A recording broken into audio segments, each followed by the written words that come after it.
Hi, Mark here from the Tangent Bound Podcast Network and host of the flagship show, the Tangent Bound Podcast. Did you know that we over at Tangent Bound are always looking for amazing podcasts to promote? And did you also know that we are also proud nerds and geeks of everything from movies, music, gaming, TV shows, and comic books to wrestling, MMA, soccer, and football?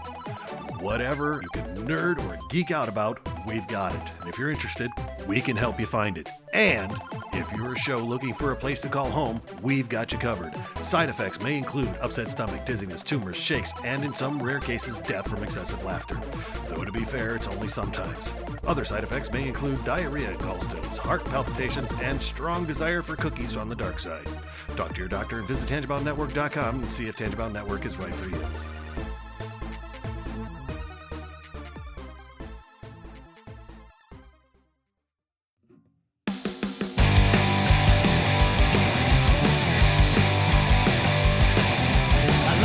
To the last drop, are you gonna blow your head off? Take good aim and don't forget to duck. Life sucks every Monday and all the way to Sunday, but I wouldn't have it any other way. I don't care how you're doing, what's up or how's it hanging. I'd like to buy this world one last drink. Life sucks all of the time, so stick it up your sunshine, and then you'll see the clouds every day. And then you'll see the clouds every day. And then you'll see the clouds every day.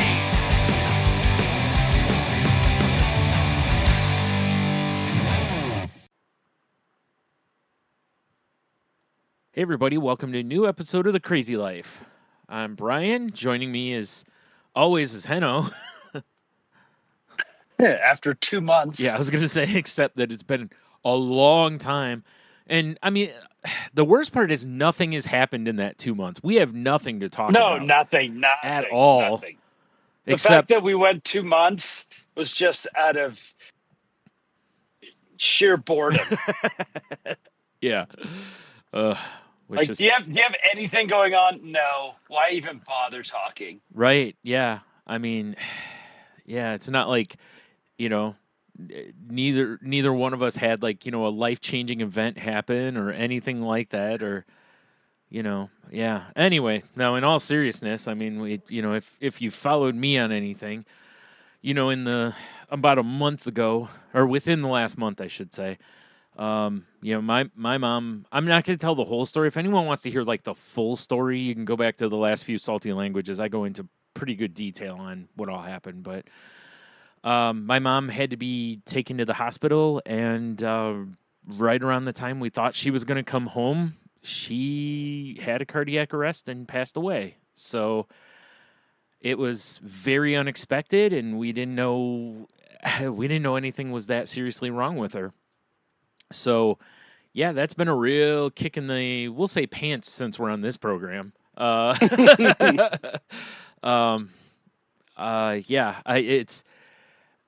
It's interesting where I'm sitting on it now, because she passed away on the 17th, and we're looking at of May. We're looking at June 8th. Okay. Sorry for the evergreen folks out there. If you come into this years from now, but I'm doing okay now. It's still really rough. I'm living in, still living in the house that her and I lived in. And, there's a few things that have been kind of weird. I mean, some of the stuff that's hitting me now with some space is, there's no days I wake up and there's bacon cooking or cookies being baked or, anything along those lines, or, oh, I smell her making pancakes, while I'm, I'll roll over and kind of wake up a little bit and smell pancake. That's all gone. And when I get up, it's always quiet in the house other than my cat screaming at me, to come feed her. Yeah, I was thinking about that. Today. It just popped in my head, just that whole everything sounds different. Yeah. It does. And It's that feeling of just that there's something missing, and it's not just there's sounds, there's, like you said, there's smells, there's, yeah.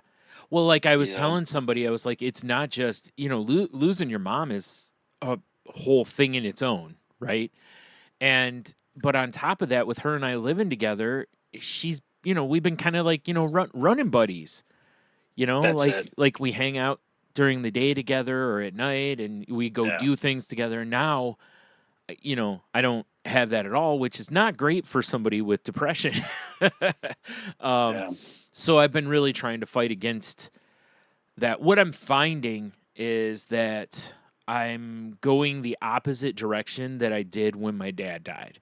When my dad died, I buried everything. I just manned up. I pushed forward. I was strong, all the things like that. And this time, I'm letting people know that I hurt. I'm telling people what's going on.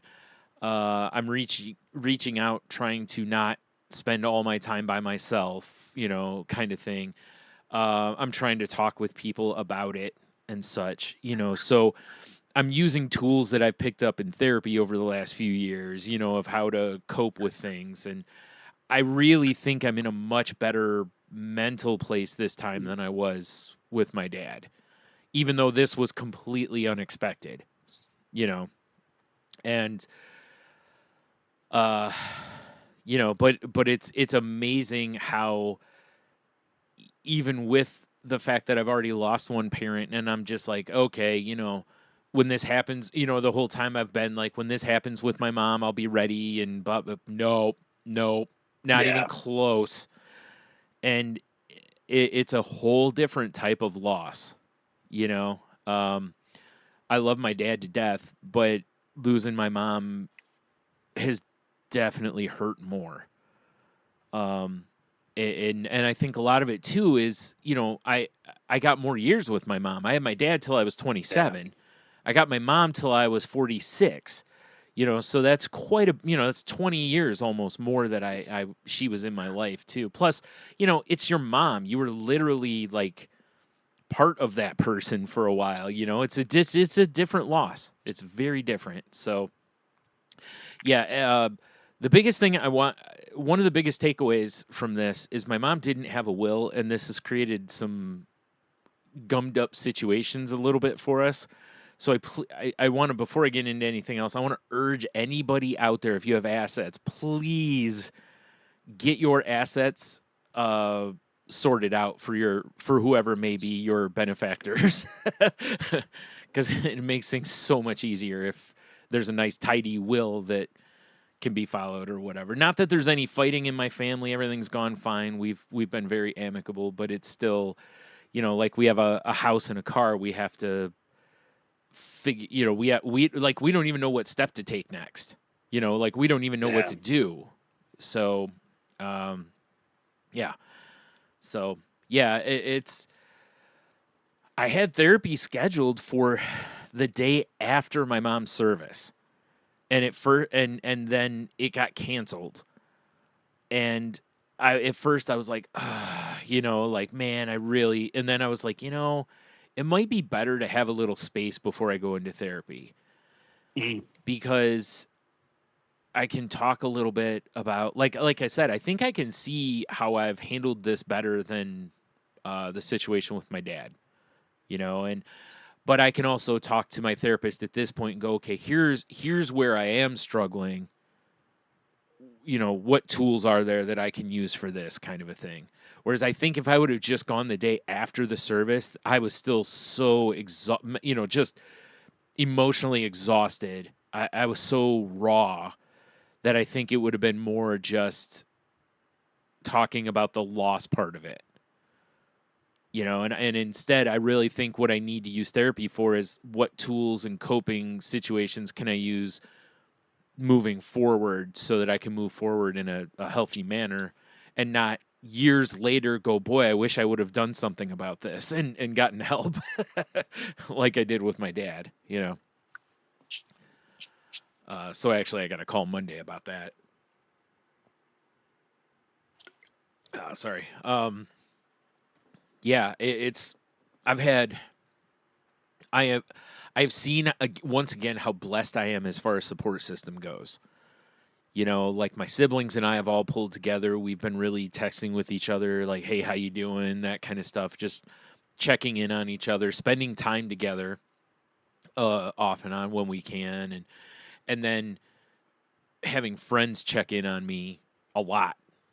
You know, which has been really nice.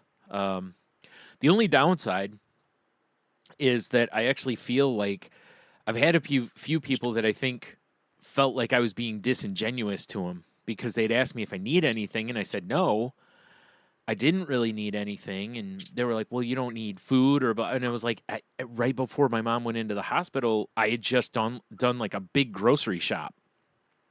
So, and then she was in the hospital for like 2 weeks, you know, so it was like, or not 2 weeks, a week, it was about 2 weeks, I think. So basically, it was just me using the food. So I still have a lot of food, you know, so I really don't need anything. And it's like the only thing I need at this point is long-term financial situation, you know, because that's where I'm at right now is that now that the funeral stuff is out of the way, it's been okay. What am I going to do to support myself? You know, and I have a little bit of wiggle room here, but I don't have a lot, you know, so I have to figure it out. And, you know, and as we've talked in the past plenty of times, one of my biggest drivers for depression and spiraling is money. When I start worrying about money, I start spiraling, and it's been really hard not doing that. You know, like my siblings are like, you know, we got you. You'll have a place to live, and I'm like, it's like, yeah, I know that, but it's not just that. It's, you know, like I've got stuff I have to deal with. We still have to go through mom's stuff. You know, like we have these other things that also have to happen within this time frame. If I'm not gonna stay here. If I am going to stay here, then that's not as important. You know, we can do that as we feel, you know, like, so it's been kind of tough expressing to them that like, they're not super worried about it. And I told them the other day when I was talking about it, I was like, you guys got to understand something here is that you're all financially set. You know, like you all know that your bills are going to be paid. You've got employment. You've got I'm like, I don't. And it's not a big deal to you guys because, you know, none of you are in any sort of threat here. And although, yeah, I'd have a place to live, it's like it still puts me in a, you know, like even, okay, fine, I still come live with you. I still don't have any way to contribute. You know, like this is still a problem. And so I've been looking at what options I do have. And, you know, like I've been looking for like through different like work from home sites and everything. And man, so many of them are, I mean, just straight out scams. You know, like I'll look a company up and people will have all these bad reviews of how the company doesn't want to pay you and all this. But then there's also a lot of the jobs, even for entry level, they want a college degree, you know? And it's like, I don't have that. It's weird because I have what? Years and years of customer service experience, which should override a stupid college degree when it comes to a customer service job, but whatever. You know, but it's like the other options I have are, you know, to try again with disability, but that's a long process. You know, that's not something that's going to get resolved within a month. That could be a year, it could be 2 years, you know, because they're always backed up. And then on top of that, you know, because it's like I know I hate it so much, but I know I can't go get a regular job somewhere because I'm not reliable enough. Like even this week, I almost didn't get out of bed yesterday. You know, I woke up today, my head's killing me. I almost laid in bed all day again today, you know, and it's like, I don't know how I'm going to wake up day to day. So this is a problem. So it's like, I'm at such a loss because I feel literally like I'm a slip through the cracks kind of person, you know, and if someone doesn't catch me, I just keep slipping. you know, like it sucks because I don't feel like I just don't feel like I have future prospects really. And the only situation that could work is that this is so weird, 2 weeks before my mom went in the hospital, she asked my one sister's like renting a house. And she asked my sister if she would maybe move back in here with me. And Wow. that would probably be the best solution for me. I don't know that it is for her. I think it would be. I'm not going to get into all those reasons, but from the things I can see, I think it would be. And her and I we've lived together before. Like we know we're compatible and whatever, because we pretty much just kind of do our own thing. You know, we're really not in each other's business all the time. So honestly, that's unless something pops up in the meantime, that's kind of like my big hope. The only other option I have is like school, but school doesn't pay bills, you know. Yeah. You know, now, I mean, the hope would be that, you know, once I got a degree, then I'd be able to whatever. But even then, you know, I don't know how that would go because, you know, that's quite a commitment as well. So, you know, I'm trying. What I'm doing right now is I'm just like grabbing anything I can sell on eBay that I have, you know, and doing that in hopes of just making my buffer bigger, you know, so it gives me more room on the back end, and hoping that I can figure something out in the meantime. So it just sucks because, you know, like I said, when people are like, what do you need? How can I help? And it's like, really what I need is money. You know, I need a job. I need, you know, financial stability. That's what I need. And I'm not asking anyone for that. I'm not trying to really, you know, I'm not setting up a GoFundMe or something to that effect. You know, I'm not trying to go anything like that. Like, I want to contribute to whatever household, even if it's just me. I want to be able to pay whatever I can pay, you know?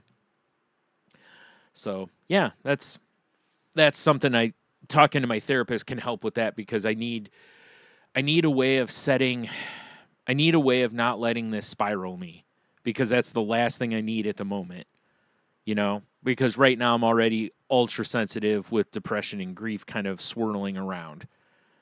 You know, the last thing I need is anything that can kind of, you know, flush. So, yeah. Wow.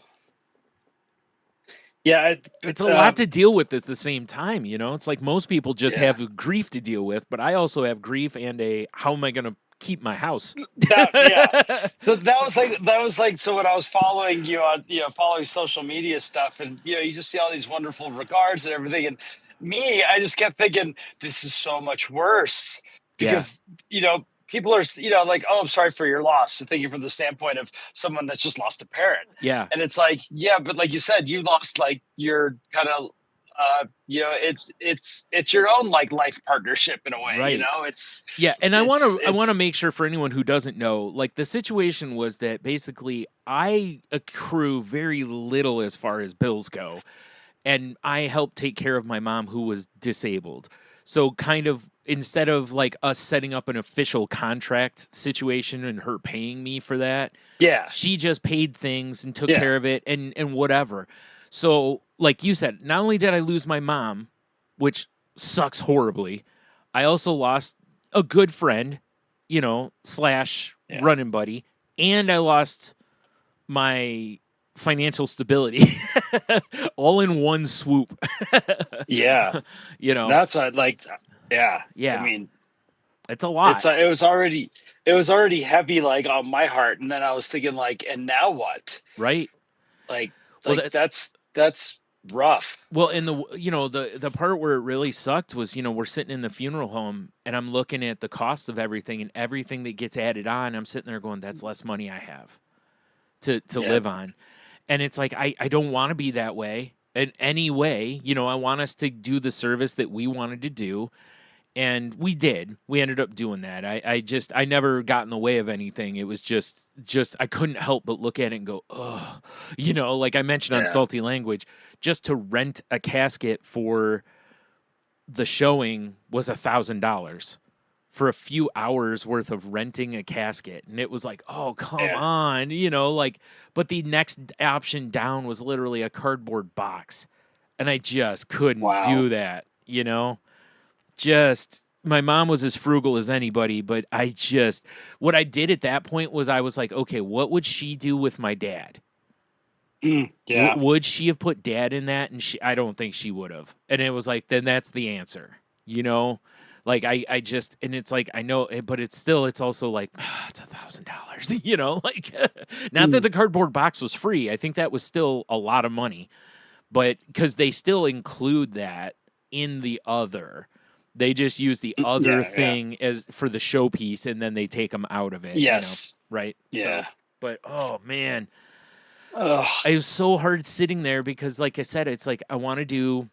You know, we wanted to do a showing because I knew I had a feeling that especially my sisters and me too afterwards, I was like, I don't think we're going to get closure unless we have a showing. You know, like I think some people are going to need, I was only worried about the four of us. I really, as cold as that may sound, I didn't care about what anyone else needed or wanted. You know, I was really focusing on what do the four of us need to grieve the way we need to grieve for our mother. That's great. Yeah. As well as silly as it may sound, you want to do the person proud. Like you don't, you know, like I said, you don't want to just throw them in a hefty sack or something. You know what I mean? Like you want to feel like you respected them with the service. And we did. I think we did a great job. You know, and the funeral home was great and everything. It just sucks that when you only have X dollars, you know, and you like most of it is now gone. You know, it's like, because again, they were, you know, my siblings aren't looking at that going, oh man, how am I going to pay my bills? I'm looking at it going, that's one more month that I can't, that I need an answer, you know, now kind of thing. Instead of having 4 months, now I have 3 before I have to 100% figure this out. So it's a lot to deal with at one time. And that's been why it's been so hard for me, I think, is that I can't just grieve from losing my mom. Yeah. I'm also fighting loneliness. I'm also fighting financial instability all at one time. And it is a ton to deal with. And again, I'm not sitting here trying to woe is me or blah, you know, like I'm not doing any of that either. But it's a lot. Like I was telling my brother, it's just a fact. Yeah, I was telling my brother It's different just a things fact. that I have to consider and how I want to do things. And he goes, "Man, you got a lot that you're thinking about." And I'm like, "Yeah." I'm like, what I'm doing is pointing myself one direction, doing a task, and then sitting for a little bit. While I'm doing that, I got a notebook and I'm jotting down what I need to do or a plan for the next part of things. And it's like, it's not me being like neurotic. It's literally going, I need to have a plan because I don't have a year. You know, if I had a year cushion, it would be so much nicer. But I have 3 months currently, meaning this month and 2 more months. So it's tough, you know, because I need answers and everybody else is grieving too. So I don't want to push them, but also I kind of am going to have to start pushing because things have to be settled, you know? Yeah. So, yeah, but it's, you know, we're working on it. It's just, it's a lot. I'm actually amazed through this process. I've actually been sleeping decently. It actually has blown my mind. I figured I would get no sleep through any of this. And I've actually been sleeping you know what it is? I think I'm probably so mentally exhausted that, that my brain's just giving out. Yeah. It's like, no mas. Wow. So that's why I want to schedule a therapy thing. I actually, for the first time, when I call, I'm going to be like, hey, I kind of need to get in soon, you know? Yeah. Because I do. I need, I don't know how I need help, you know? Yeah, that's just so much uncertainty Yeah. to throw on top of everything else, you know? Yeah. And the worst part is Yeah. I've been talking about it for a long time on the show. It's been a concern of mine for a long time, and I haven't been able to figure out an answer this whole time. I've been trying to figure out a way of planning or whatever, and realistically, what I should have done for was like talk to my mom and be like, "Hey, can you up your insurance?" Hmm. Because for a little bit more, I probably could have tacked on a few more thousand on there, and then I'd be okay for a little longer. I'm saying that jokingly, of course. But yeah, I will say this: it's nice. My siblings have given me space though to voice these things to them, and their understanding of Good. it. It's not like it's been them looking the other way. Oh, okay, nothing like that. They get it. They understand. But again, I want to give them some space to grieve too. I don't want to force us to have to start going through all mom's stuff right now. Because you know how it is. Like there's proximity to it. When you get a little further away, stuff becomes stuff a little more. Versus right now, I think a lot of stuff is still going to be sentimental. That maybe 6 months from now, you don't care as much about. Yeah. Yeah, that was my other thought was your family. I was like, God, I hope I hope there's some understanding and some compassion for the situation. There is, yeah. They get it. I mean, it's they may not understand why I have the issues I have, and it sucks. Like I'm sitting here talking to you about it, and I feel guilty because I'm talking about why I can't work, because all that keeps going through my head during that talk is, oh, you're just making excuses. And no one's saying that. You didn't say it. I'm not thinking, I don't truly think it, but I can't help but it goes through my head because that's kind of how it's treated. Because I can't show somebody, again, if you got a bad limp, they see you have a bad limp and go, oh, that's probably not a guy that can run around for work. You look at me, you talk with me, and you probably, people think I'm fine, but they don't see that, like I said, today I didn't get out of bed until 3:30, and the only reason I got up was twofold. One, I needed to feed my cat. So I'm very glad I have the cat, even though she's a jerk and won't come, cuddle with me. So in my time of need, she just is like, meh. But my brother was, I needed some totes to put things in, and he had bought them. He was bringing them over, so I had to get up because he was coming over. So that was the only thing that really got me out of bed today. Otherwise, I might have gotten up and fed the cat and then gone back and just laid back in bed. And I don't want that, but it's just everything. I'm overwhelmed. Yeah. But for the first time, I'm the right size. This is a time when I describe what all is going on in my life in my head, I feel like overwhelmed is the correct response to what's going on in my life, right? It's true. I don't feel like I'm bringing blankets on top of me. I feel like I'm actually looking at things pretty logically here. So, but it's also tough, because at a certain point, it's like I don't want to keep talking about it, bringing it up with people, because again, in my head, you feel like you're a burden at that point. Oh, sorry, I'm Debbie Downer. I'm bringing, oh, great, mom just died, guys. Here, it's because I've talked with somebody on Twitter, and she was telling me her friends literally basically treated her that way. She started telling one of them about her mom dying, and her mom died in a sudden tragic fashion. And her one friend was like, yeah, you already told me that. I was like, oh, how cold can you be to somebody? Thank goodness I have not had anyone do that to me, but I definitely have hit a point where I feel with a few people where they're kind of like, okay, I get it, Yeah. But like I said before, I'm not going to lie. Like I said, I'm hurting out loud this time and tough, This hurts a lot. That was one of the reasons why, this is our first time talking about this. Yeah, really. I seriously was like, just through text message, like, I'm here. If you need Yeah, anything, I'm yeah. here. And in the meantime, you're surrounded by people already. Yeah. Like you've already, and it's like, if I can be the person on the back end, Yeah. where like other people have Yes. already, like we've heard it all, I'll be that guy, Yeah. like, Well, and that's important 'cause- because you need that too. You know it, like we've all had loss, and you hit a point to where people stop calling.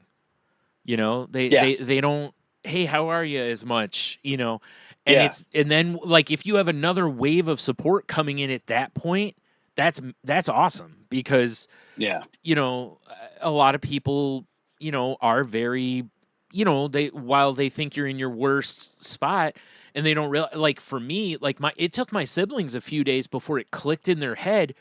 Oh man, Brian's going home to the house mom lived in. yes, And we don't have to Yes. do that. And I'm like, yeah, and you guys are also Yes. forgetting y'all are going home to a spouse. I don't Yes. have one. yeah, Again, I have a jerk cat that ignores me.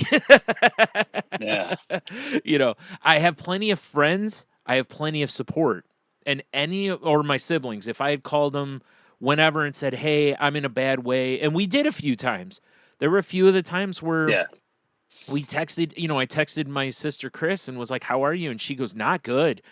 And I was like, Yeah. I was like, she was telling me at like 1:30, 2 o'clock in the morning, she was just sitting outside. And I was like, hey, I'm up all night. Like, call Yeah. me, Yeah. call me. We're both hurt and there's no reason to hurt separately. We can help each other, Yeah.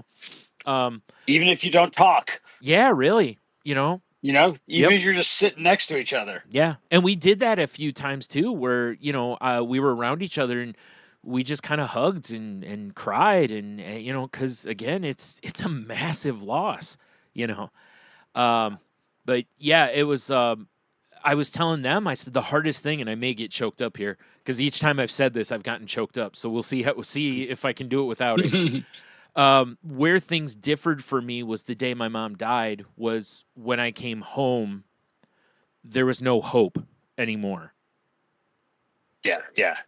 She wasn't coming home, She wasn't coming home. right? Every other day, if I came home, Yeah. it was, I'd look around and whatever, and it's Yeah. like, she'll be home soon. She'll be back soon. Yep. Yes. Yeah. And then after she died, and that morning when I came home, and it just, It's like, I no that's more, it. I unlocked the door, I stepped in the door, and I'm not kidding. I sat down and just sobbed. And it Yeah. wasn't just because, literally, I just come from the hospital where my mom had passed. It was, Yeah. it was more, that moment really hit me that it was like, this is it, So, and like, I'm, on one hand, it sucks she died in the hospital. For my sake, it's for the best. Because there's I don't know how to word this any other way. There's no haunting of the house. With like the one thing is there was a chair she sat in a lot. I'm probably going to have to get rid of the chair. I don't think I can keep the chair. It's too, that was her seat, Yeah. Other than that, I'm pretty good. Like going through the house, I'm not like, oh, that was and I just, and there's been some stuff that, we've talked on here, how you're more receptive to messages and such. And, there's, my mom was big on angels. Like she always had a guardian angel pin with her, like always. They couldn't put one in with her for cremation purposes, so I bought a wooden one on Amazon, a little angel, and we put that in the casket with her, so she had an angel going with her, just for our own situation. But there's one that she had hanging off the mantle in the living room, and whenever I have the fan on, it kind of dances back and forth. And even though I know the fan's making it do that, there's just something about that just hits me, and it feels comforting. And that was something in the process that I found really interesting, was going through pictures, seeing the pictures of my mom. There was just smiles, tons of smiles, right? And that also, it warmed me because it was like my mom lived a really tough life for a lot of years. But that also showed me her resiliency and her strength, and the fact that she also was happy. Like, she lived a lot of good memories and lived a good life, you know? But the other part of it was I kept seeing pictures of my dad in there, and they weren't gut punches anymore. They were good memories. And seeing him with my mom and remembering a lot of the Christmas mornings that we have pictures of, that's or great. my parents being silly together. And I was like, you know Yeah. what? I'm going to be okay. Because eventually this pain from seeing the pictures of her will turn to what seeing the pictures of him are now, which is good memories of my dad and seeing my parents Yeah. being happy together and stuff. So there was a couple of moments of clarity through the fogginess of grief, you know. But we just kept saying that was like we had a hard time picking pictures because we liked so many, you know, and it was like an an embarrassment of riches almost, you know, and I shared the video tribute online, you know, so people could watch it and stuff of it. And, you know, so many people were, you know, just really loved watching it. But the weirdest thing of the whole thing was my sister and I, she was like, oh, we should put mom's Bible with her. Because my mom, although didn't go to any organized religion, but my mom always was the things that get you through life are family, faith, and your sense of humor, right? Those were her pillars.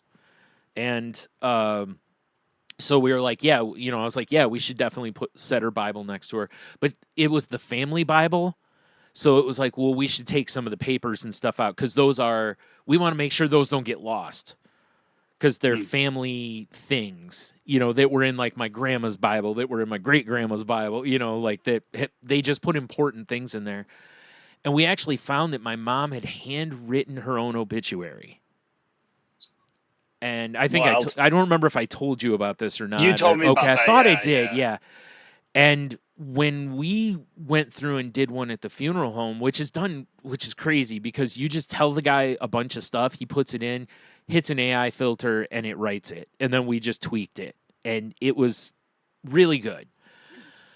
But when we read the one that she wrote, my sister and I were reading it and just we were sobbing. I mean, because it was beautiful, and it was like, holy crap, our mom knew. I saw my mom go through so many self-esteem issues in my life. Times where she didn't think she was good enough or worthy enough or whatever.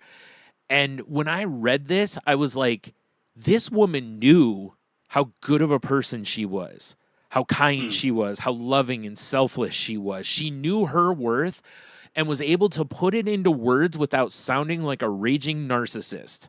Because the whole time I'm like, if I wrote this, it would be Brian is great, Brian's the best, you know. And she didn't. The whole time I was like, she knew who she was. And again, it warmed my heart because I thought of all those times where I saw the doubt in her. But also, it's at least at one point in her life, she knew she was enough.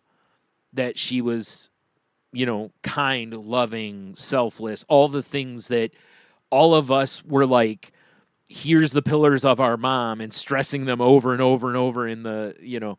And then we found that basically the obituary she wrote and the one that we came up with through the thing were very similar. So it was like, well, that means we also saw the worth and who our mother was, you know. So, and, you know, my sister at one point was like, how do we get through this? And I'm like, easy. I was like, mom was super strong. I said, we always wondered how mom got through things. I said, look at us, the four of us. It's like each one of us is a piece of her, you know? So we're all strong. And she goes, you know, and then when she said she wished she could get a hug from her mom again, I said, hug one of us. We're all part of us is mom, you know, like, it's what we got now, you know? So I'm getting a little choked up. Sorry. Yeah, no, that's the legacy. Yeah, right. You are the legacy. We are her. The active legacy. And nothing. And so, we were literally the light of my mom's life. She was so proud of all of us. You know, and it was weird because, like, I've had a few people, like, when I write stuff on Twitter, and sometimes they're like, I don't know if you're being serious or not. And I was like, the easiest way to figure out if I'm being serious is the more melancholy it is, probably closer to the truth. The closer it is to being something weird or silly, it's probably just some weird play on words or something that popped in my head.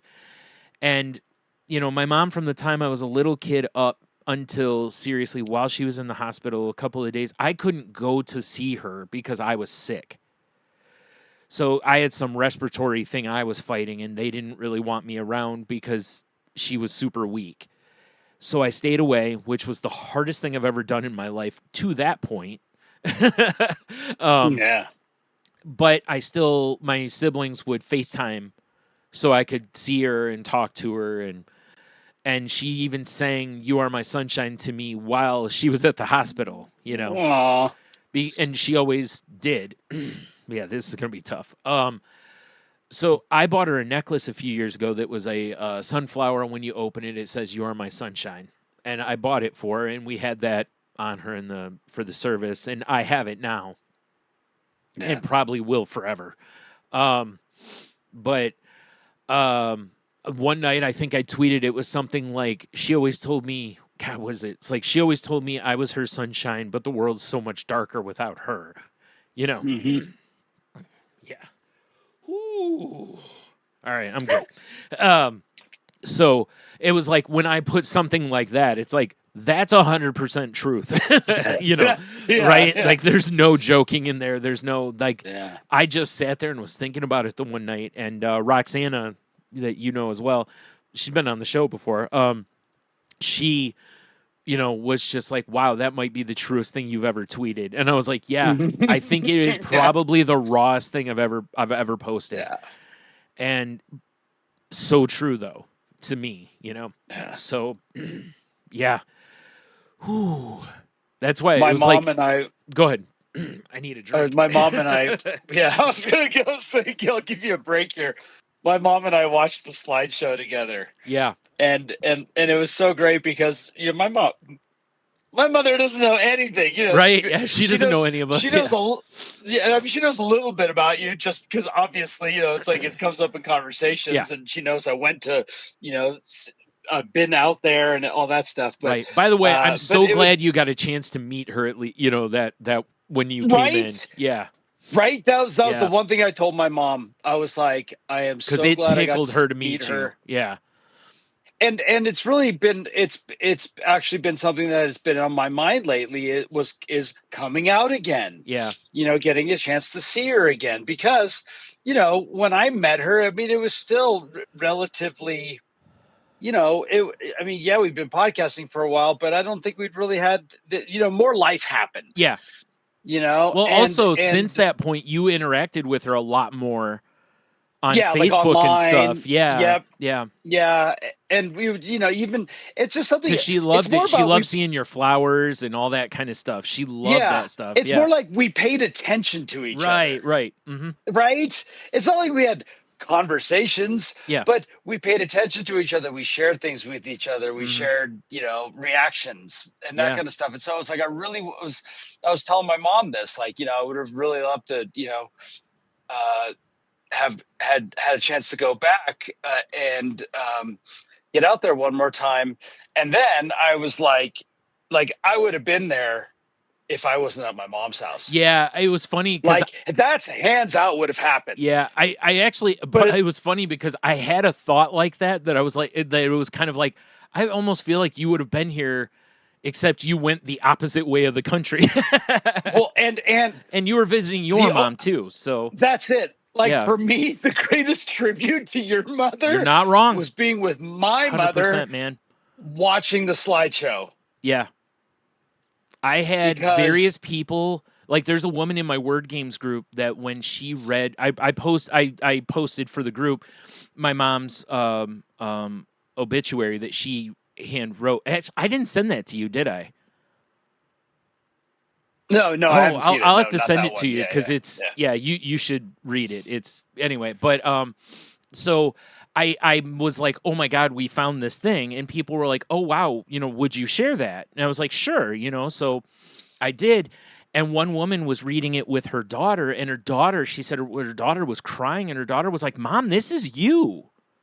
And I was like, and I told the woman, I was like, that's as nice of a thing as you could say to it from like, because I know my mom. I was like, trust me, that's a massive compliment. Yep. You know, Yep. it's like, yeah, everyone's flawed and everything, you know, but it was like my mom was a beautiful soul, you know, and that's why it was like I thought about. Like, it blew my mind, like, you know, Cheeto Bandito, who may be listening, and if so, I'll say it again, buddy. He came in to the service, and it blew my mind because, I bet. you know, it's not that far, but still the fact that he did it. Yes. You know? And it's just like, dude, you know, like when I saw him, I was like, is that Luther? Oh, yeah. You know?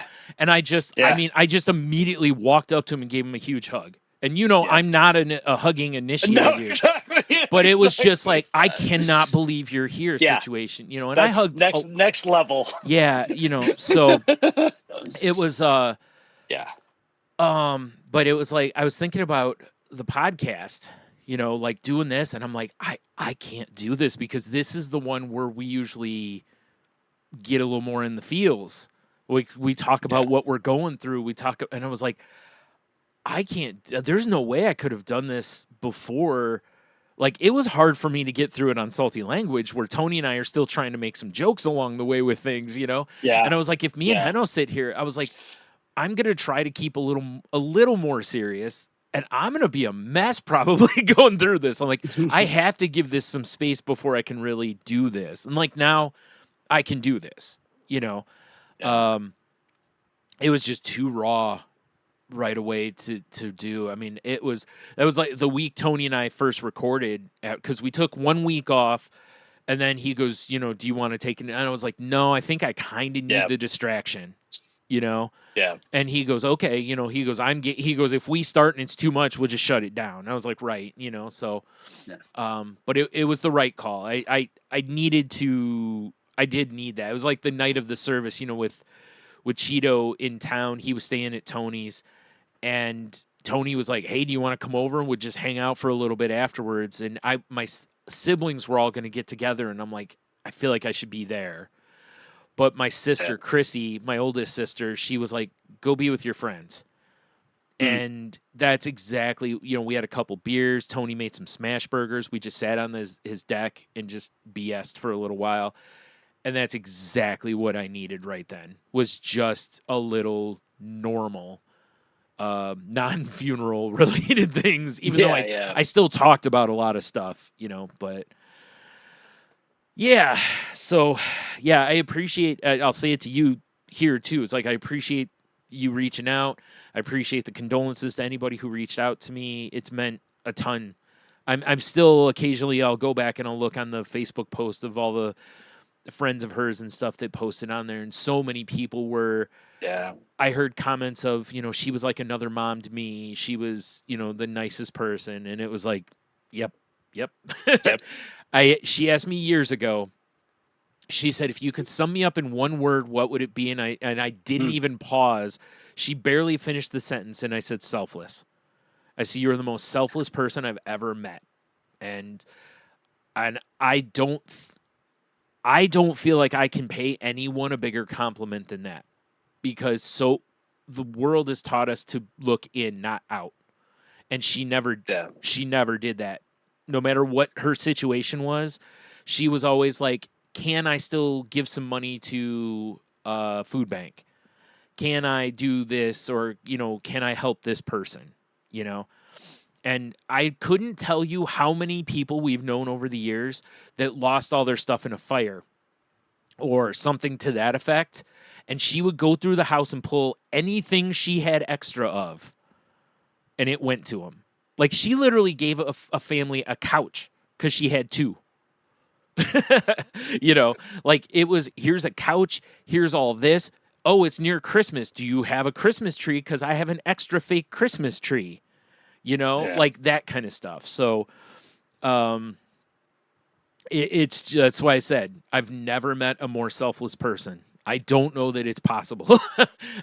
I would have a hard time finding somebody more selfless than her. So that's, like I said, that's my ultimate compliment. I think I would pay anybody, is if you get up into that range, then you're doing it right.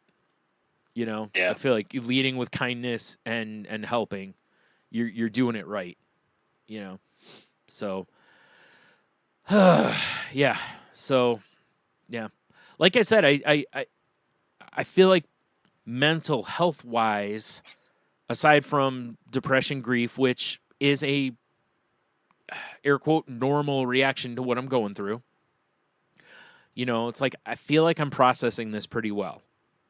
You know, it sucks. I went to my sister's a couple days ago. It was T's birthday. You know, that was kind of a rough day because, you know, I loved my boy T and I wish he was still here with us, you know. And then that I'm at my sister's and she goes, you know, I had a really rough day yesterday. And I'm like, what's up? You know, and she goes, I was just kind of feeling down. She goes, and the funeral home called me and was like, hey, we're cremating your mom tomorrow, which was on T's birthday. There is the day she got cremated. Oh, So, wow. Yeah. So I was like, oh, okay. I was like, wow, this is enough for today. I was feeling kind of depressed and stuff when I woke up, and I couldn't figure out why. Like, I was just really, it was heavy. And then I look at my phone, and when I saw the date, and then I saw on Facebook, and it's like, today is, you know, T's birthday. I was like, oh, yeah, that's probably why I just got distracted. So I've pretty much decided April through June can just go away. Yeah. Because my mom happened to die right after Mother's Day. Father's Day is coming up, and T's, you know, the date T died, I think, in April, and then, you know, his birthday is in June. And it was like, you know, I think April through June can just disappear from my calendar from now on. October also. In fact, you know what? I'm just gonna wipe the whole calendar clean. I'm done with it. Anyway, so I think, I mean, that's basically what I've been up to for that almost the whole time. Well, not really. About half of that time. Before that, it was more, I think things just didn't line up for us, or what. I don't even remember before. It's been so long now. Because like I said, my mom went into the hospital, early mid May. So, and then a few weeks later was gone, and then, you know, we've dealt with all the other stuff in the meantime, and now I think for the most part we're on the other side of it. We still have one real hard day coming up, which is picking up the ashes. That's going to be hard. Oh, yeah. And then also, if we scatter the ashes at some point, that's not going to be easy. So we still got a few things coming, but I think for the most part, we've cleared the hardest part. Yeah. Yeah, because I think we were, you know, like usually where it's like after about 3 weeks, it gets kind of itchy. It's like, okay, it's time to podcast again. It was. That's like, all right, is this week? No. And then it was like, boom, things started happening. I was like, yeah, okay, you know. Yeah, because if I remember correctly, I think the week she went in the hospital, I think that was around the time you went to California, wasn't it? Right? No, it was actually the week after. At that. No, it was it was the week she went in the hospital was the week that I thought I was going to end up in the hospital. That's what it was. I knew there was some reason we didn't record that week, and then the next week was things started getting more complicated. Yeah.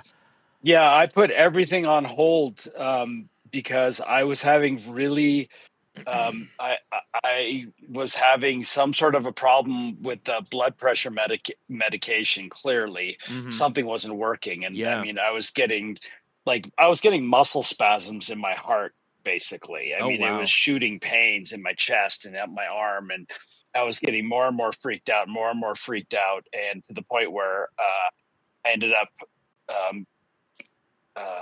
I was talking to a trauma nurse one night, and then the next day I ended up, it was funny because she had this list of like, if you feel any of these types of symptoms, you know, call 911 or, you know, and I'm like, well, of course I would. Guys, she's listing the worst of the worst. Right. And I'm like, but here's the thing. I don't feel those. Right. You know, but what I'm feeling is scaring me bad because Yeah, I've never because you know felt this something's before. wrong. Yeah, something's not right. Like, and it's Yep. yeah, and and then by the next day it was really not right. And Yeah. I just happened to get lucky that my primary care physician had an appointment available in the afternoon, so I just booked it online. And I got about halfway down there, and I almost turned around and went to the hospital. Yeah. I mean, I was flipping out Right. bad. Like it felt like my chest was on fire. Oh man. And Jeez. I get down there, and my blood pressure's high, but it's within the range of what's been kind of normal lately, which is really, not good. But they threw me on. It was pretty awesome how that staff just suddenly just swarmed me. Yeah. And they stuck me on EKG. Fine. Yep. Doctor and I are talking, going through everything. Let's do some blood work. I'm healthy.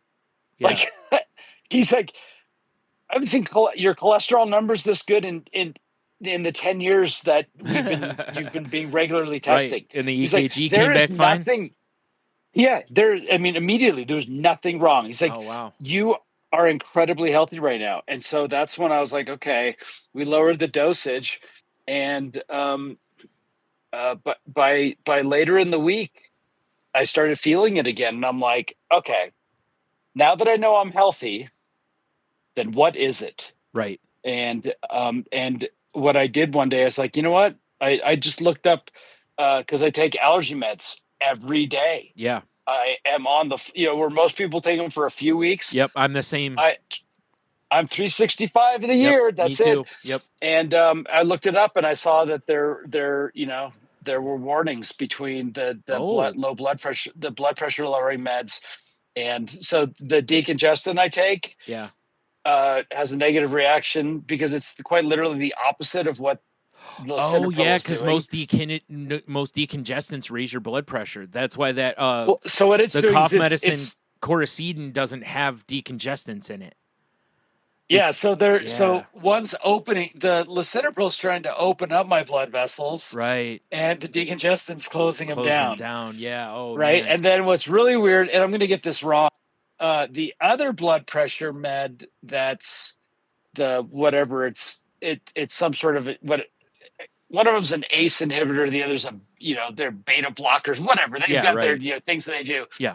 The our common antihistamines are the opposite of that one. So the people that take the other recommended blood pressure lowering medicine, they'll have problems with their antihistamines. Okay. So it's one or the other. And so I just didn't take the decongestant and my antihistamine one day, and I went through the day and I was fine. And then the next day I was like, okay, I'm putting myself back on the higher dose of the blood pressure medicine. No negative reaction. I'm going through the weekend, and I felt something every once in a while, but it really had to do with anything that, caffeine, anything that's a vasoconstrictor. Yeah.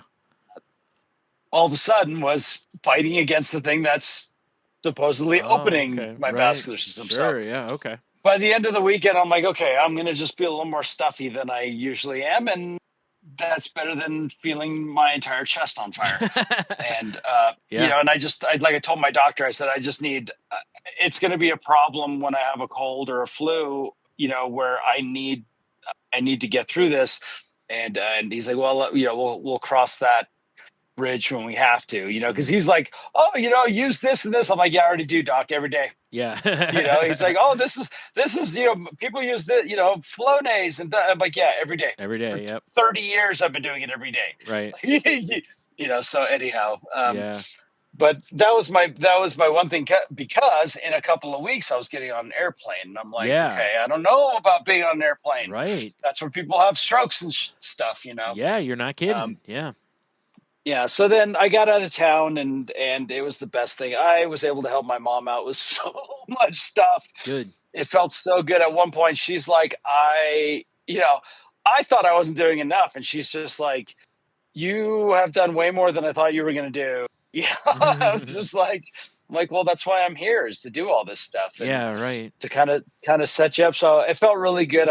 When I when Well, I it's left, good I too knew I because I said it. remember at one point you made a comment that I think wasn't it you weren't going to go till a little later, but you were Oh, kind yeah, of it's supposed getting to it. be July. Yeah. Yeah, and you were getting that vibe of I need to go, and it's interesting, Yeah. like tying it to what I just went through, and I'm like, Yep. when you went, and then me losing my mom, and I was like, I'm so glad he went because Yep. you just don't know, That's it. like we know That's that it. anyway, right? Like especially as our parents are aging, it's like we just didn't know, but it's like now I'm especially glad you went, Yeah. Because not that we're it's calling easy for me. anything bad for your mom, obviously, no bad vibes, but No, but no, that's the thing is it's easy to get caught up in our lives and to just say, you know what, now's not a good time. yeah, And there just wasn't an option. Now is the time, now is when I need to go. yeah. Uh, and, it was perfect. And the other good thing is this was the first Memorial Day I've been home since I left California. Oh So that wow, was 19 years ago. wow, yeah. And so I got to go with my mom and my sister to the Sacramento National Cemetery, which was amazing because they had American flags in front of every single headstone Yeah. there. And like the best thing was there was this dude in full fatigues walking down the side of the highway or the frontage road with a full size American flag. Oh wow. And that guy does this every year. Yeah, I would think so. Like Yeah. you just know Yeah. like this is what he does every year. Mhm. He hikes and Right. goes and visits, his comrades. It's like and I mean Sacramento. I mean it was a little cooler at that time, but still, it's like it ain't exactly the it's a hot day usually out Yeah. there. Right. And that guy was hiking, and Yeah. and so that was great. It's always more real to me when I'm there. And what was great was just even to just talk to my mom a little bit about my dad in a different light, because we're right there. Yeah. And then I got to see some friends and family and get to spend some time with my nephews and my sister and stuff. And so it was a great visit. And like I said, it felt really good to really get some things done for her. So I set her up for this winter, so Nice. she'll have less stuff to worry about, which is great. Yeah, that is. Yeah, and then as soon as I got back, there was some things happening at my work that were like really bothering me, to the point of I was just I don't care. Like I am going to group email everybody about how bad this is Oh wow. because you're not listening. Right. And this had to do with my GM, and he decided to come back at me with a critique, offering me unsolicited advice on my communication skills, and he used recovery language, and oh, that made me mad. It made me so angry because felt like him trying to like buddy up to me and try to speak my language. Yeah. And I'm like, that's a personal thing. Right. That is not my work thing. That's like Right. if you knew I was religious and you decided to use Bible quotes. Right. Yeah, exactly. Like I would really make me angry. Yeah, I can understand that. And- Yeah, that would that Yeah. would cheese you off a little bit. Yeah. Oh boy. And I'm already a little bit like lately, I know I've been a little bit on my fuse is a little short right now. Right. It was bad. But here's the greatest part of it. Get back to work and we had this wonderful conversation. Well, that's And good. Here Yeah. I was talking to somebody that was listening, came right out with like I thought about this and I was wrong. And and to be able to say, well, let me explain to you what went into this.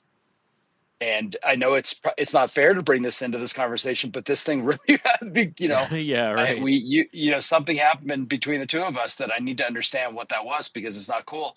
And he was just like, you know what, and the way he phrased everything was it's so refreshing to be working with someone that actually has this ability to self-reflect, Yeah. and Yeah, right. and so where do we end up out of that? Fresh start. Yeah. All right, shake hands, fresh start. And everything's been great since then. And it's so nice to like to have, because that was the thing. Is I'm like, man, I don't need to have more work stuff. Yeah, Like, right. I'm Yeah, done with right. work stuff. Yeah. And what the funny thing is, and this is the bad part. This is the really bad part, where I felt justified because our bookkeeper quite literally quit the day I got back. Really? Yeah, so I Wow. was like, I'm like, okay, not wrong here. Right. 'Cause, Yeah. like, I'm not, I think I'm reading the room. You Yeah, know? right. Yeah. And I think that had an impact on why things got worked out.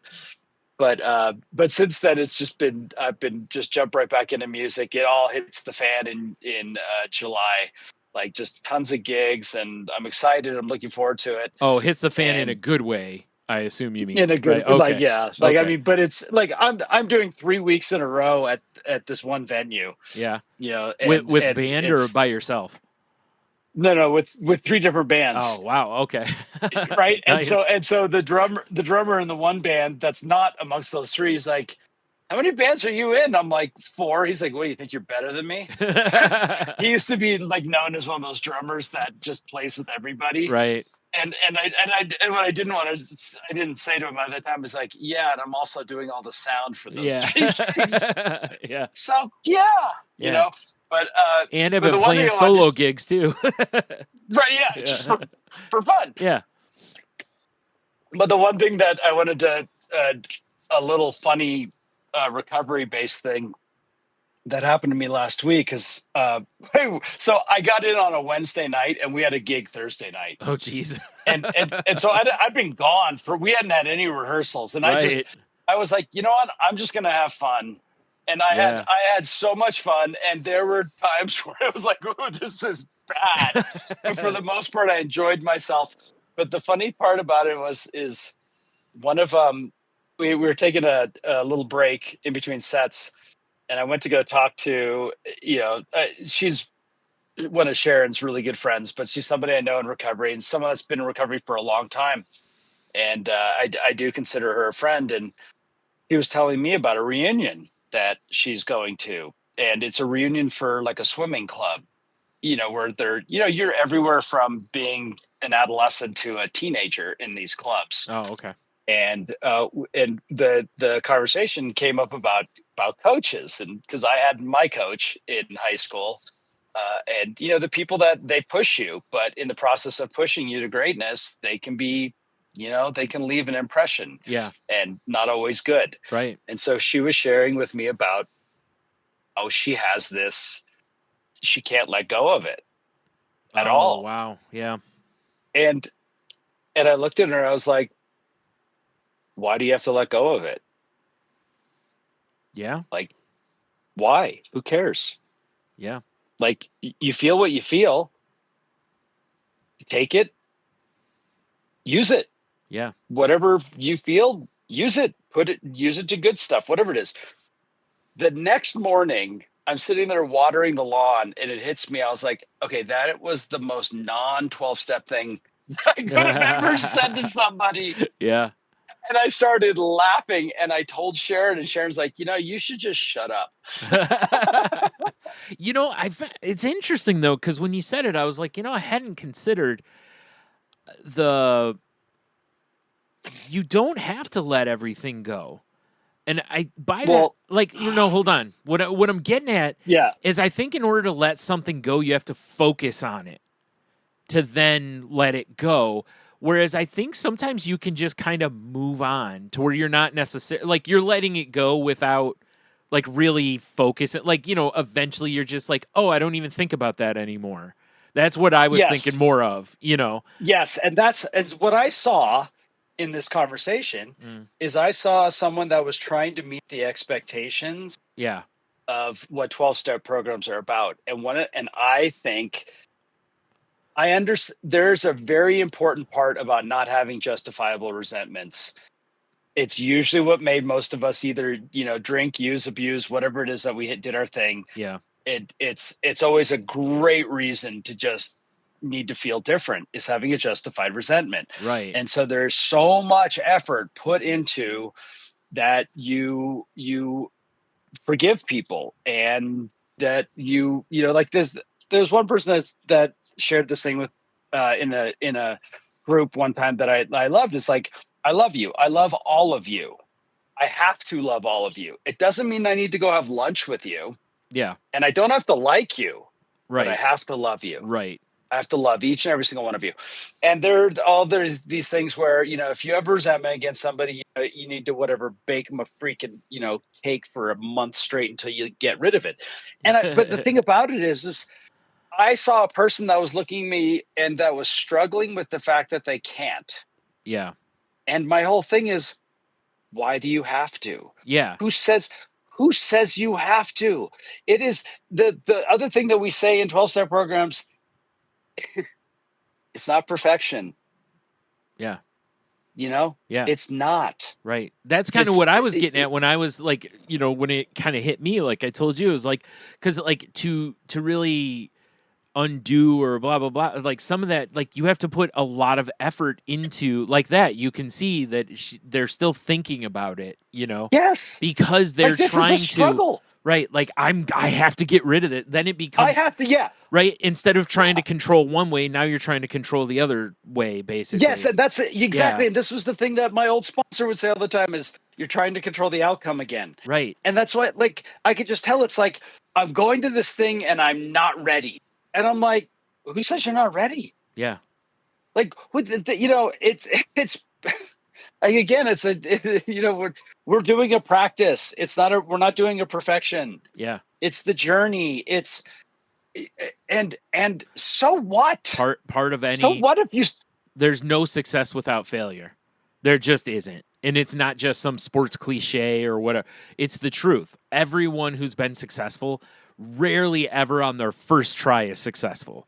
Usually there's something that didn't land and then you've tweaked it or you've tweaked it again or whatever. Einstein's talked about that, many times, of failing in what he was trying to do. And eventually you have your breakthrough. And, people want to forget the other part of it, but it's like each time you failed, you learned this didn't work, So now, okay, I'm not going to do that. I'm going to do this time. And, oh, that didn't work. Okay, well, I won't do this and this. Now I'll do this, And what I don't like about the our 12-step part, and it's step 7 and 8, is that, like, there's something wrong with you if you can't attain. Yeah. And I'm like, there's nothing wrong with you. Some things, I'm sorry, there's just certain people in my life that I'm never going to be able to let something go. Yeah. It doesn't mean I carry it around with me into my interactions with them. I don't hold it against them. Yeah. And that's the thing with, like, the 7th step talks about, your character defects. And it's a hard one for me because it's like, I prayed to God to have my character defects removed. Yeah. And I'm like, I'm sorry, but it's awfully convenient to be like, oh, God's just going to sweep down and remove my character defects. Yeah. And then the next one is about them not becoming shortcomings. Now, this is the part that I agree with. Mm. My character defects can be assets or liabilities. Yeah. It's all about, like you've already said it today, being the right size. Yeah.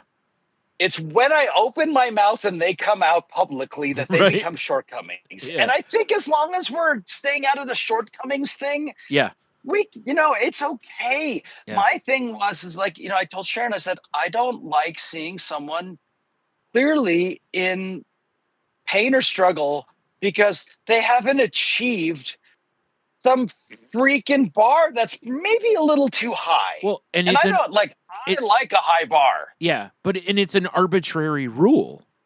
Right? It's someone or some group of someone's agreed that this is the air quote rule, and you're trying to hold to that. And it's like, it's okay if you don't achieve, like you said, there's nothing wrong with setting a high bar, but you shouldn't also like beat yourself up unmercifully if you don't reach it. Yeah.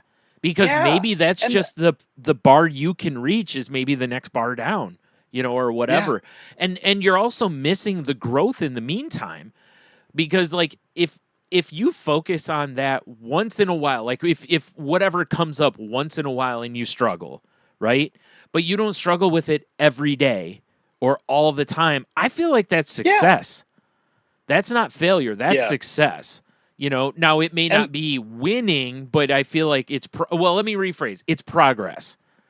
Even if you don't want to call it success, it's progress. Not perfection. Right. That's the thing. That was my thing. Was like, yeah, I you're agree with you on that. every step along the way is getting yourself to that. You're practicing your progression. You're getting yourself closer.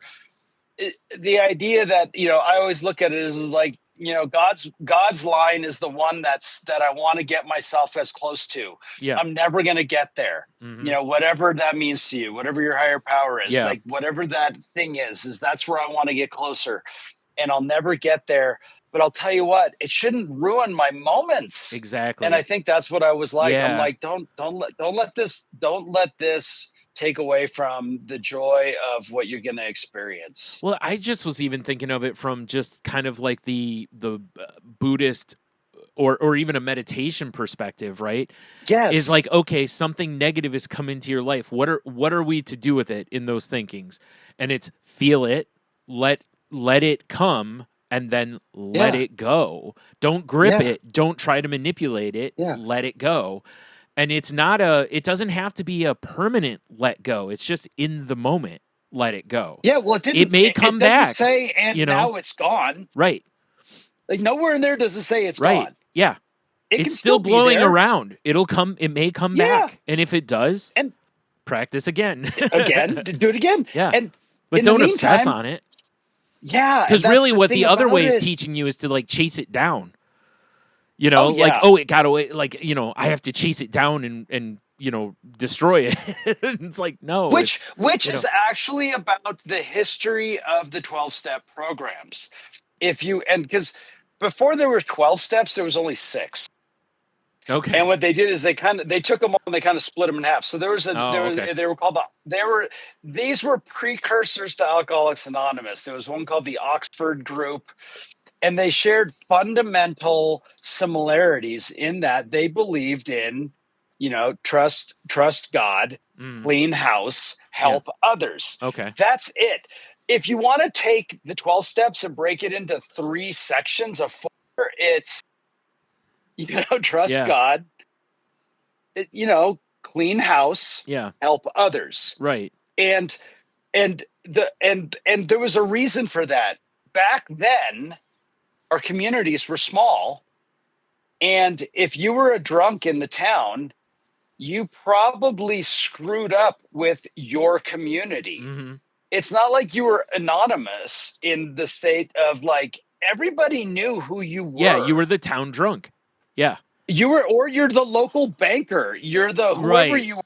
Like, everybody knows you. That's why anonymity was actually so important. Which makes sense. Was because actually everybody did know you. You know? Yeah. It's not like living in a lot of times. These were small communities. So it made sense to be extremely aggressive. Right. Is, you know, find your higher power. Trust your higher power. Get out there and make those amends. You know, I mean, get out there and make those amends and do what you can, and then get to helping other people. It made sense to be aggressive. Yeah. But and I've had, and this is where I've had other people, you know, offer me advice that I thought was really good, especially when it came to making amends. It's like back then, and some people still believe you need to go and take care of them. Yeah. You need to be aggressive and take care of them. And I had other people say, you know what? They'll find you when they need to be found. Yeah. And that's been my experience, is the amend that needed to be made or whatever it was that I needed to do eventually showed itself to me. Yeah. That was something I found interesting with early episodes of WTF with Mark Maron. Was, you know, back when he was an alcoholic and well, not was, I mean, he, you know, when he was in the depths active. Of it. Yeah. You know, he was notoriously a real jerk to people and over. And there's countless episodes, especially early on, when people would come on and he was, you know, trying to make amends and apologizing for his behaviors and stuff. But it was very interesting because, you know, most of the time the people were like, hey, I'm just glad you're in a good place now. right? Yes. It wasn't even about Yes. that they were like, hey, man, I really forgive you. A lot of the times it was very much like, hey, whatever, you know, like, I'm just glad you're good now. I'm glad you're not suffering and, you know, doing that to yourself anymore kind of thing. And, but, you know, and then I remember early on listening, I don't remember as well you were on Angela's awesome podcast or just talking with you, whatever it was, and talking about how no one owes you an apology or no one owes you closure, you know, Yeah. and how Yeah. important, You might not ever get it. right. And hearing that was mind blowing to me because, you know, there's people I've done stuff to where I'm not, you know, where I'm like, you know, I could have handled that better. I should have done things differently. And I've, you know, tried to at least apologize for it. And again, I run into similar things like Marin did, where most people, it's like, yeah, it sucked at the time, but I'm over it. You know, like I've already let it go. And it's like, okay, well, you know, and it's not so much about getting them to say you're forgiven. It's just really letting them show, or, you know, like showing them that you are, you know, sorry for what you did. Like, I'm not that person. My actions have changed. I've whatever. And, you know, it wasn't that long ago. I explained that to somebody about the no one owes you closure thing. Because, you know, they were like, well, they should this, and I was like, you know, in my head, the two things that pop in are you're shooting them to death. And second of all, you know, the second was they don't owe you closure. They don't owe you. No one does. If you're in a relationship and that person just leaves, should they give you closure? Yeah, that's a kind thing to do because then you maybe understand whatever. But, you know, they don't owe it to you. Yep. They don't have to. They don't have to. You have to find your own. And where it's most important is like and this is how it's been most commonly related to me, is someone that's deceased. Yeah. That you need to make an amends to. Yeah. You're not having a conversation. So you need to find it within yourself. Yeah. You need to be able to forgive yourself, because no matter what wreckage was caused, and I've had my share of wreckage, not all of it's getting cleaned up. Yeah. And some of it may never get cleaned up. So that's why I like this idea of like, all I have is a living amends. Yeah. And, am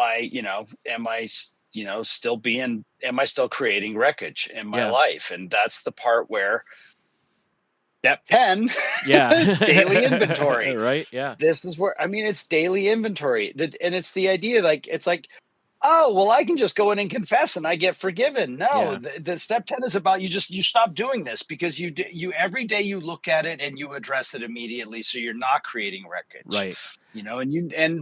That's part of like, am I on the beam? Am I off the beam? Right. And I talk about it here all the time where I'm feeling off. Yeah. Like lately, to a degree, I've been a little off. I've got flown off the handle for some stuff lately where I'm like, okay, what's that all about? Right. Why? Yeah, because you're like, that's not who I want to be. Yeah. No, I want to have a really long fuse, not the. Yeah. Right. Yeah. Exactly. So all right, what can I do? Well, the short fuse. Okay, what do I need to do here? So yeah, but yeah, I still loved Cher's reaction. I think you just shut up. Yeah, I will say, I loved it. I don't feel like I loved that. I don't feel like she was wrong either. I feel like you both made good points. It was funny as I sent a text message to our friend, and she came back. She's like, no, she was laughing. Yeah, she thought it was hilarious when I told her what Sharon said. She's like, but honestly, it helped me a lot, so thank you. And I'm like, thank you. It was funny how like the next day though, I'm like, that was so not programmed. Yeah, no, like I'm supposed to tell you about how you need to go fucking bring a freaking dozen donuts that you hand baked for this person, because you're still harboring, like, why? Who cares? Right. And I get the idea behind it, because part of it probably is rooted in the, like they tell you if you're depressed to go volunteer, because you can't be depressed while you're helping others. And it's probably something in that same kind of range. Exactly. That if you're baking a cake, resentment. Right, while you're doing kind acts. Yeah. Yeah. But also, exactly. And that's, you bet me, I can bake a cake and still be spiteful. No. Right. Well, I'll show you. Like I'll give you an example. There's a local musician that I had an experience with like 5 years ago, and it was to the point of where if I ever run into this guy in a dark alley, it's on. Yeah. That's that. Right. And I've seen him at times, and I found out later that he's also a little bit of a, hits the bottle a little too hard every once in a while. And Yeah. and I'm not the only one that he's been this way too. And I still was like, yeah, I don't want to have anything to do with him. And Yeah. his name got brought up in the project we're doing, and he's perfect fit to play a few songs. And I said, call him, invite him. Yeah. And they're like, are you sure? I'm like, absolutely. They're like, do you have a problem? And I was doing the hand across the neck thing, meaning Yeah. like he's like, are you saying you're gonna go kill him? Yeah. Or no, I said I've got no issues. Right. Honestly, I don't. Yeah. And that is me saying, I don't have to sit down and have lunch with him. As a matter of fact, we became Facebook friends this year because I was just like, life is too short for this. There are pro wrestlers all the time that legitimately do not like each other, but they realize that they can use that in the storytelling in the ring and make money. There you go. Everybody makes money off of it. So they can go do business, but they're not going to go to the pub afterwards. Like we're not going to hang out. We're not going to be friends. We're not on each other's Christmas card list, but we can go do business in the ring, make everybody a bunch of money and move on with our lives. And I've heard it a bunch of times over the years, and that's exactly it. Like that. If he's right for the project, as long as, there's some decorum, you don't have to be friendly. You don't have to, like you said, you don't have to go have lunch. It's just business. And that's fine. Unless, a person comes in and just the vibe is off for everybody or something. Then that's a story to have down the road. You know? And that's what we do with the band. It's like, we know, he doesn't have to rehearse with us. He's that good. Right. B, he's terrible in rehearsals. That's where the bad behavior comes out. Right. So guess what? We'll call him once. Yeah. Come down. Play the 3 songs 2 weeks before the gig or a week before the gig, and then we'll play the gig. Right. Boom, Exactly. Right. Yep. It'll be fine. Yeah. It's like have some. And I had to do that when I was visiting with a very good friend of mine that was around for some of my worst behavior, and I had to I had to set a boundary and say, I'm not that person anymore. Because I'm not proud of that. It's one thing if somebody kind of, hey, remember when you used to blah, and you're like, yeah, okay, whatever. But it's like if they just, you can't let people keep throwing it in your face either. That's also not okay. And it's like I was there. Yeah, right. You see that online though. I was there. Like everybody wants to pull things from people from like 10, 15 years ago and keeps, well, they did this, they did that. And it's like, yeah, but also we all change in 10 and 15 years. Some of us maybe not, might still be jerks, but and I can understand sometimes you're going, oh, well, it makes sense that they're doing this now because they did this then. But also it's like, there's people I've seen to where they, people are just throwing it in faces because they're just trying to dig up something on somebody. And it's like, this is still not okay, Like in this case, I think it's just part of the, it's having conversation. It's whatever. It's reminiscing. It's out of humor, whatever. It's it's none of it's meant to be mean spirited, but it's like, you're not reading my room. Yeah. I'm past this. Right. Well, think about it, right? Like none of us would want somebody to sit there and keep bringing up something that, we're not proud of, or a moment where we were a real jerk to somebody or something. It's like I said, don't get me wrong. If there's somebody I was constantly a jerk to and they bring it up a few times, like I'm going to give them some wiggle room. Cause like I was a jerk. Absolutely. I deserve to eat a little, dirt on this one. But at some point it's like, okay, enough. Yeah. That's okay. And now we're done. That was it. You've got your digs back in. Like I get it, Yeah. And luckily we were able to work that out. Yeah. I was like, again, good sign. I like it when things can be worked out. Yep. I appreciate that. So. Well, it's the same way, right? It's like I was actually talking about this with a few people at the funeral service. I was talking about because something had been said about I was telling about like what I ended up wearing because I felt like I might get some flack from somebody over it, and whether it was family or somebody, because I wore jeans, I had some brown like Doc Martin shoes that are nice looking shoes, and I wore a polo, and my mom always told me the same thing as my dad, which was be comfortable. I don't really care. Yeah. But it was still, I think, maybe my jeans could have looked a little nicer, but other than that, it was like, whatever, I was like, I wasn't going to go out and buy new clothes just for one day because I don't wear that stuff, Yeah. so it's like, it's silly for me to go spend a bunch of money on clothes I'm not going to wear again, basically. So, but, turns out that day I'm looking around going, wow, there's a lot of people here in business casual dress. Yeah. And I'm fine with it. I don't care. Like, I always thought it was silly to have to get into a full suit and whatever. If you want to, go for it, right? Like, I don't care. Get after it. My brother wanted to. Have at it, man. Because, like, my sister was like, I'm wearing tennis shoes because she had, like, thrown her back out the day before. Like, her back started bothering her. So she's like, I'm wearing tennis shoes. And I said what I was wearing. And, we were all kind of casual. And my brother's like, well, I'm going to wear a suit. And we were like, okay, that's fine. And he looked nice, great. But I was making a comment to somebody about how, I very much now am I'm not going to tell anyone how to grieve. I'm not going to, if someone came in, as long as they weren't like, even, you know what? It's like, if they came to pay their respects, they came to pay their respects. I really don't even care. I mean, unless you had like awful BO or something. And even then, I still, I got too much of my mom in me to turn you away. In fact, I'd probably be more likely to be like, hey, is everything okay? Do you, unless I knew you just came from work or the gym or something. But, like if it looked like somebody down on their luck, I might take them aside and be like, hey, do you need anything? Are you okay? Because it's, but, with my dad, I yelled at my brothers because they didn't come to the house like right away. And it made me very angry because our grandmother was there and super upset. And the rest, it was like, you should be here. This is where family is, kind of thing. And I went off on them, and I was not kind in any way. My language wasn't kind. My attitude wasn't kind.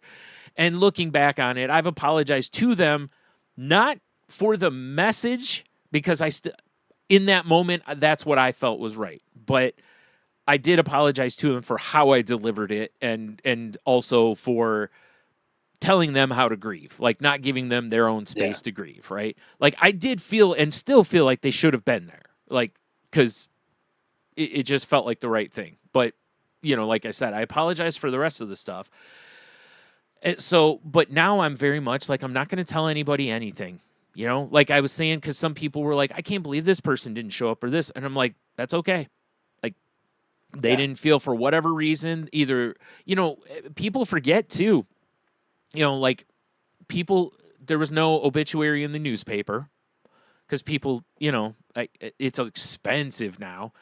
I posted on her Facebook page and on mine, and my family all posted, and we called family that we had numbers for and stuff.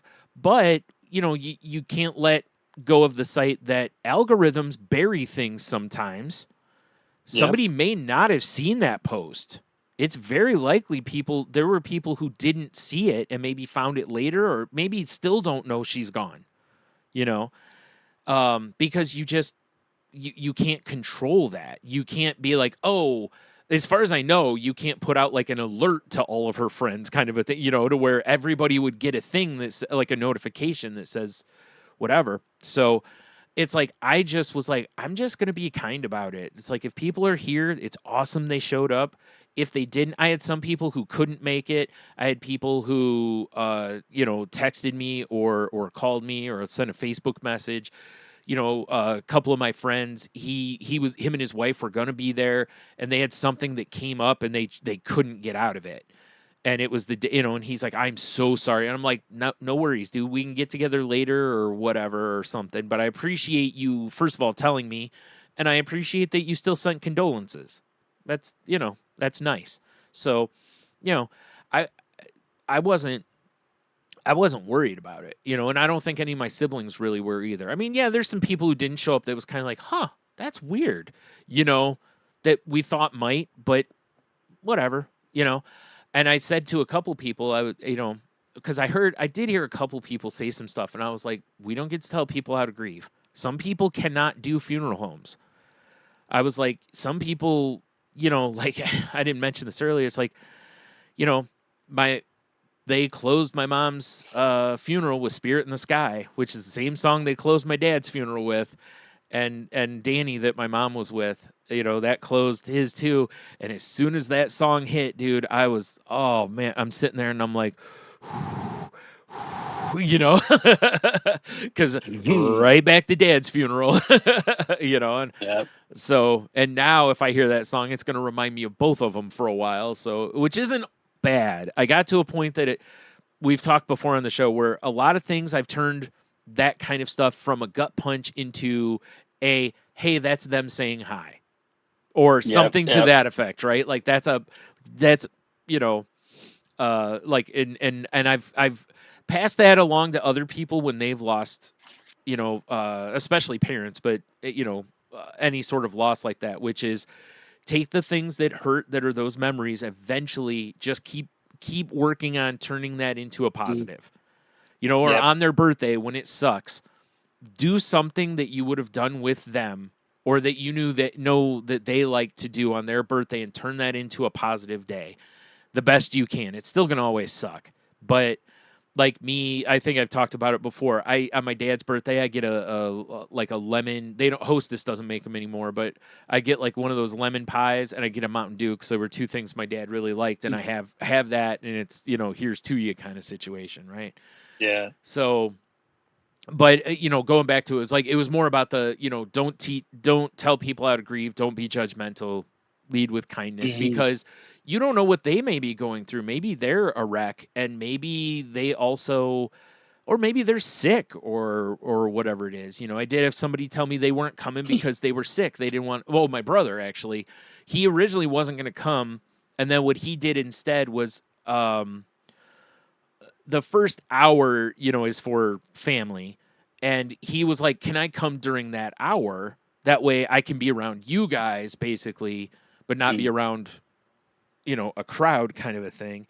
And he's like, I'll keep my distance from everybody. And we're like, yeah, sure, because originally it was just going to basically be like the 4 siblings and spouses for that time. But, so he did that because he didn't really want to be there with everybody. But then he ended up sticking around. So That's awesome. But because I told him the day before, because he goes, I don't know if I'm going to be able to make it because I'm sick. And I was like, if you can't, you can't. Like, I understand. Yeah. And you're sick. I'd rather you stay home than come make 50 or 100 people sick, Like, I was still sick at that point, like I was still it took me over 3 weeks to get rid of whatever that respiratory thing, actually maybe almost 4 to get rid of that. I could not get rid of the cough. So anyway, it's just another time to, it's like I saw that in myself, and I was just kind of like, I'm proud of the fact that I've come a good distance from where I was 20 years ago when my dad died, and that it's now like, hey, understand, be kind, don't assume that somebody's doing it out of spite, or that it's I don't think it tells you anything about the person or your friendship at that point. You know what I mean? True. It could, but I don't think it definitely does. I think that's you're doing a little mind reading with that, which, as we know, is distorted thinking, and that's no bueno, according to the sheet. So, anyway, yeah. Man, it's so weird with this is it's so heavy, and every time I talk about it again, it feels like the weight is lifted again.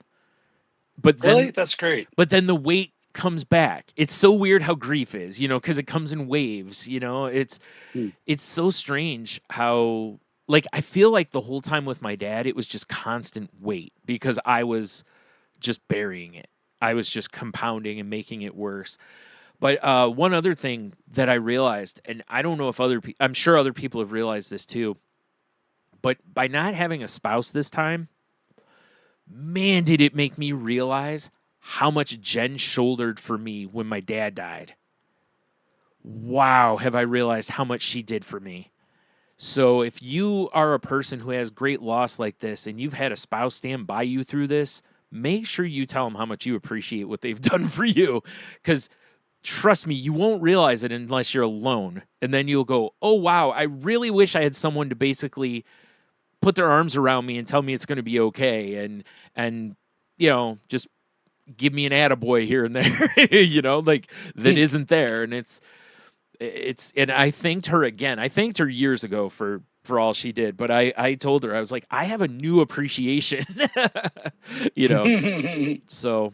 Because that was rough, like it was rough for her being there too, because, she was part of my life, is part of my life, but, we've known each other for 31, 32 years, something like that. And she's known my mom most of that time, so, and I mean, lived with us and all that, so like had a very close relationship to my mom for a long time. So, it was it was funny because at the funeral home when I saw her, I was more worried about her in the moment than I was myself, like because I was like, because at that point I was like, she hasn't seen her at all, this is her first time seeing it in the casket, and like, I was like, it's like, oh man, this is new and fresh right now. So I immediately went into help mode versus grief mode. It was kind of an interesting, but I wouldn't, that's, it's the only way to be, like in that moment So like I said, I'm so blessed that I have so many long-term friends.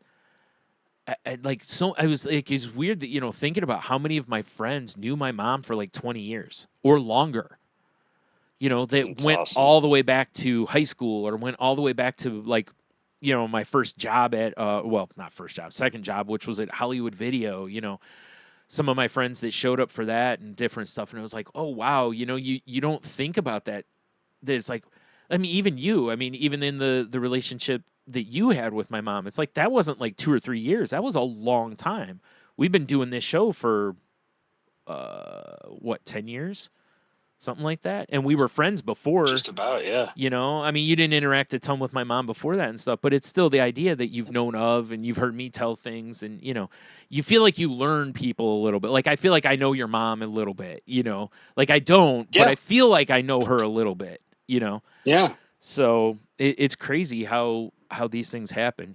And then you go, oh, wow, this is loss for all these other people too, like not just the ones that are super close, but then the ancillary people that you're like, oh wow, actually, this isn't just a casual acquaintance. It's like, like the ones I worked with at Hollywood Video. I was working 40, 50 hours a week, and my parents used to come in all the time.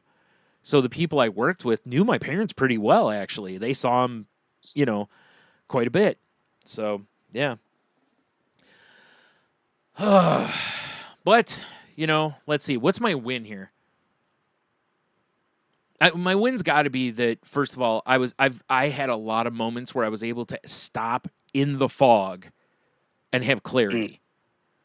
I absolutely did not have that with my dad. Now, having gone through that with my dad may have also helped in that regard this time, because it did on a few things to where I was telling my siblings, like, hey, this is going to happen. Like, they were all going to go back to work the day after the funeral, and I'm like, nope. I'm like, unless you have to, take another day. I'm like, you are going to be drained the day after. And my sister didn't go back. One sister didn't go back to work. And she's like, you are so right. I'm glad I didn't go back to work. Nice. And I was like, I knew it. Because it's a lot, so, it's, so yeah, I think that's really my win. And also, like I said, I'm hurting, I'm hurting out loud this time, and I don't care because, as we've talked countless times on here, this podcast supports fighting toxic masculinity. It supports men expressing their feelings and getting help and talking to one another and whatever. So that's what we've just done for 2 hours or whatever. And I feel really good about it. I'm glad we had this talk. And I as always, like I said, I can't thank you enough for being the friend that you've been to me over the years, because it's meant a ton to me. And we've shared, like both of us losing our dads and fearing losing our mothers, because we know that's it. And And now I've been in Exactly. that club, and I don't want to welcome anyone into the Dead Mom Club with me. Like I told Tony, he was first into the Dead Dad Club, and I'm like, I don't want to welcome you into this club. Like, I hope your Yeah. mom's around for a while, because that's gonna hurt too. Because I grew up with his mom, so. But yeah, like I said, thanks to anybody who reached out. I appreciate it so much, and yeah, it's really helped me. So, got anything else? I'm good. All right, well, let's get into the business, I guess. The business. Yeah, if you want to reach out to us, you can email us at. Well, I'm not even going to give the email anymore because I don't check it. Message us on Twitter at the Crazy Life Pod. It's where I put up when new episodes go up, or hit us up on the Facebook group, which is facebook.com/group/Crazy Life Podcast, or you can follow me on a variety of platforms at Stunami. How about you, Heno? You can find me, Ida Heno, on X and Blue Sky, and if you just look up my name, Heno Heiter. You can find me on Facebook, Facebook Messenger, and Instagram and such. Yeah. You can also find me Yeah. on Salty Language, which is at saltylanguage.com, or at salty_language on Twitter. That's the other podcast I do. That's me and my friend Tony.